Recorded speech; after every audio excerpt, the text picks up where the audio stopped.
వృశ్చికం వారికి కనుక చూసుకుంటే మీ యొక్క రాశ్యాధిపతి సప్తమ స్థానంలో, వివాహ స్థానంలో, సామాజిక స్థానంలో ఉన్నాడు.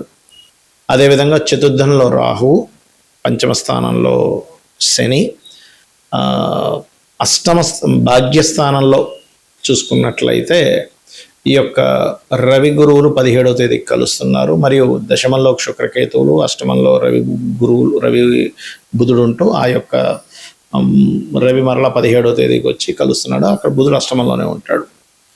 అయితే ఇక్కడ మీరు ఈ ప్లానెటరీ పొజిషన్స్ ఏవైతే ఉన్నాయో, ఈ గ్రహాల యొక్క కదలికల్ని బట్టి మీకు ఎటువంటి విషయాల్లో చాలా బాగా కలిసి వస్తుంది, ఏ దేవత ఆరాధన చేయాలి, ఎటువంటి విషయాలు ఎలా జరగనున్నాయి, ఎటువంటి జాగ్రత్తలు తీసుకోవాలనేటువంటి అంశాలు చెప్తుంది నేనైనప్పటికీ చెప్పిస్తుంది సాక్షాత్ లలిత అమ్మవారిగా భావిస్తూ ఆ లలితాంబిక అమ్మవారి యొక్క అనుగ్రహం మీకు పరిపూర్ణంగా కలగాలని మనస్ఫూర్తిగా కోరుకుంటూ, ఇక్కడ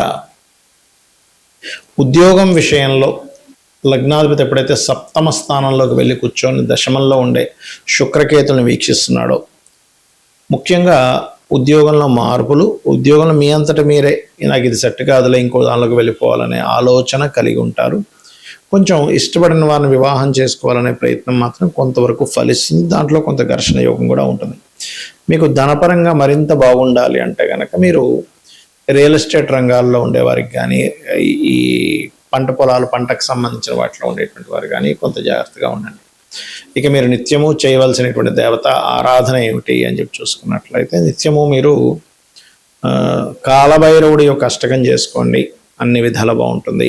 మరియు శుక్రకేతువుల యొక్క సంబంధం ఏదైతే కలిగిందో, శుక్రుడు కేతువు దశమ స్థానంలో ఎప్పుడైతే ఉంటున్నారో, ఇది కొంచెం ఈ ఎడ్యుకేషన్ రిలేటెడ్ సంబంధించినటువంటి విషయంలోని మరియు వృత్తి సంబంధించినటువంటి విషయంలోని, ఎందుకంటే చతుర్థంలో రాహు ఉన్నాడు, దశమంలో శుక్రకేతువులు ఉన్నారు. కాబట్టి మీరు చదువుతున్న దానికి, మీరు చేసే వృత్తికి కొంచెం ఎక్కడో నేను చదివింది ఒకటి చేస్తుంది ఒకటి ఏంటనే ఫీలింగ్ ఎక్కువ కలుగుతూ ఉంటుంది ఈ సమయంలో మీకు.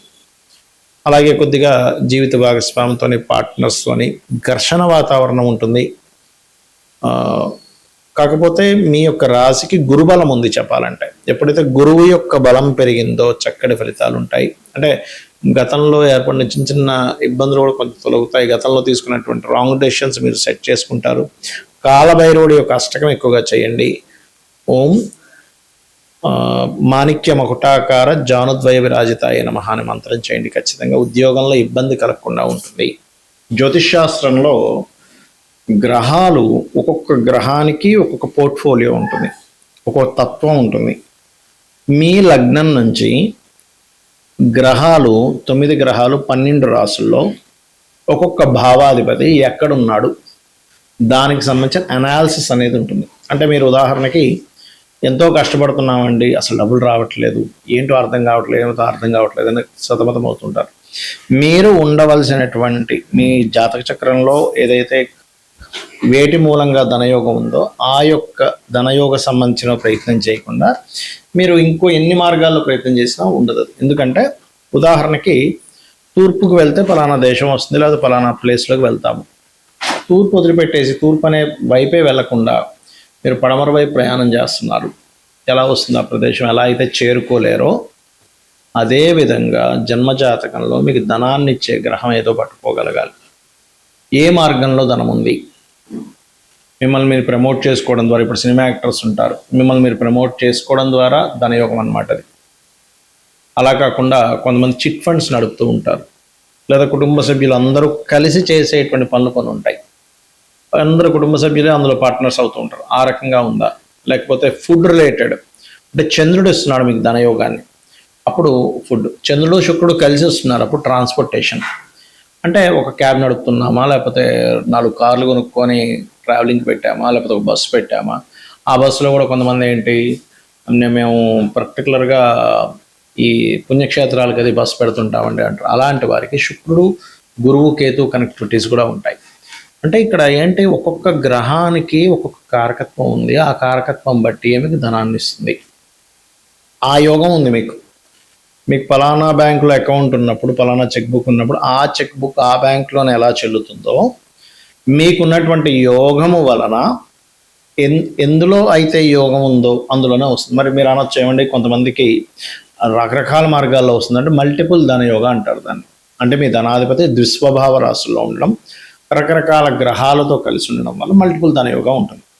కొంతమందికి 1-2 వాటిలోనే డబ్బులు వస్తాయి. కొంతమందికి ఒక 50 సక్సెస్ అయినా 51 దగ్గర ఇబ్బంది పడతారు. ఎందుకంటే ఆ మాటి మూలంగా ధనయోగం లేదు. మరియు ఆ సమయంలో పర్టికులర్గా ఆ యొక్క వ్యాపారాలు చేయడం మూలంగా వాళ్ళకి ధనహీనత యోగం ఏర్పడింది. దానివల్ల ఇబ్బంది పడడం ఇవన్నీ కూడా ఉంటాయి. ఇక ఇక్కడ గమనించుకున్నట్లయితే ఈ గ్రహాల యొక్క స్థితిగతులు ఏవైతే ఉన్నాయో, ఈ గ్రహ స్థితిగతులు పర్టికులర్గా గమనించుకున్నట్లయితే ఇక్కడ మీరు ఏదైతే ఉంటారో అంటే మీ కాంబినేషన్స్ అంటే చూడండి, ఒక్కోసారి మనకి పలానా పని చేయాలి, పలానా సంబంధంగా ఇలా అవుతుంది అన్నప్పుడు మీరు అర్థం చేసుకోవాల్సింది ఏంటంటే గ్రహాలు ఇక్కడ 3 రకాలుగా విడిపోతాయి గ్రహాలు. ఇప్పుడు కూడా ఎలా అంటే మీకు ఈ యొక్క ఆలోచన వచ్చింది, పలానా బిజినెస్లోకి వెళ్ళాలి, లేకపోతే పలానా ప్రాజెక్ట్ చేయాలి, ఏదైనా ఆ ఆలోచన మీకు నష్టపరచడానికి వచ్చిందా, లాభం కలగడానికి వచ్చిందా అనేది చాలా స్పష్టంగా జ్యోతిష్ శాస్త్రంలో ఆ గ్రహం చెప్తుంది చాలా స్పష్టంగా. అంటే చిన్న ఎగ్జాంపుల్ చెప్తా చూడండి. ఒక వ్యక్తి ట్రాన్స్పోర్టేషన్ పెడదాం అనుకున్నాడు. శుక్రుడు అంతర్దశ, శుక్రుడు మహాదశ. అవునండి, శుక్రుడు కాబట్టి వాహనాలు కాబట్టి నాకు ఆలోచన వచ్చింది, నేను సక్సెస్ అయిపోతానా? కాదు. ఆ శుక్రుడు ఎలా ఉన్నాడు కండిషన్, శుక్రుడి యొక్క కండిషన్ బాగుందనుకోండి, నిజంగానే మీకు అందులో లక్షలు కోట్లు సంపాదిస్తారు.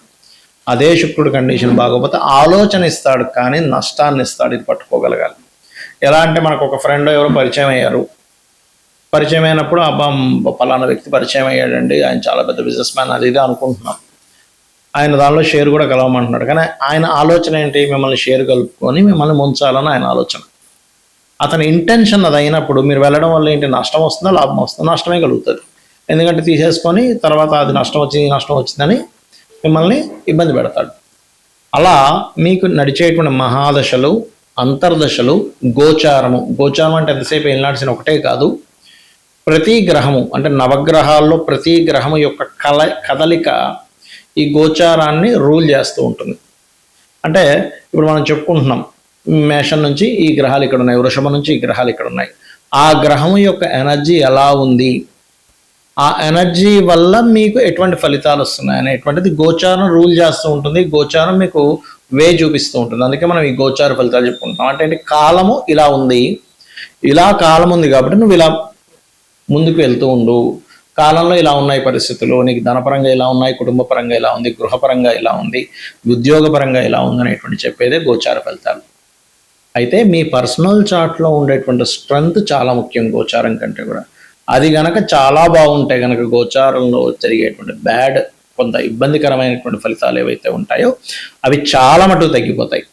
అలా కాకుండా అక్కడ మీకు జన్మజాతకంలోనే బలం లేదు, గోచారంలోనే కొన్ని పాపగ్రహాలు వచ్చి కాంబినేషన్స్ వచ్చేసాయి. అందుకే చూడండి, అసలు ఎప్పుడు మేము పడలేదండి ఇంత ఇబ్బంది అంటూ ఉంటాం. ఎందుకు? కారణం ఏంటంటే మీ పర్సనల్ చార్ట్లో మహాదశ, అంతర్దశ అనుకూలంగా లేదు, దానికి తోడు గోచారం అలా వచ్చింది. ఇవన్నీ ఒక ఎత్తు అయితే మీరు సరైనటువంటి గృహంలో కూడా లేరు. మీరు ఉండవలసిన గృహంలో ఉండకుండా, అంటే మీకు సరిపోయే డైరెక్షన్లో ఉండకుండా దోషమున్న ఇంట్లో ఉంటే మళ్ళీ అక్కడ కూడా సేమ్ ఇవే నవగ్రహాలు అష్టదిక్కుల్లో ఉంటాయి కాబట్టి అది మళ్ళీ ఇంకొక దోషం ఎక్కువ అవుతూ ఉంటుంది. కాబట్టి ఇది చాలా క్లియర్గా మీరు ఇల్లు చెక్ చేసుకొని, మీరు ఇవన్నీ నాకు తెలియవండి, నాకు డేట్ ఆఫ్ బర్త్ లేదు, నాకు వాస్తు తెలియదు, నాకు అంత చూపించుకునే స్తోమత కూడా లేదంటే చాలా సింపుల్ టెక్నిక్. లలితా సహస్రనామాలు నిత్యము పారాయణం చేయండి, ఏమీ అక్కర్లేదు. అమ్మవారి మిమ్మల్ని చూసుకుంటుంది, ఒక కన్న తల్లిలాగా. శ్రీమాత్రే నమః.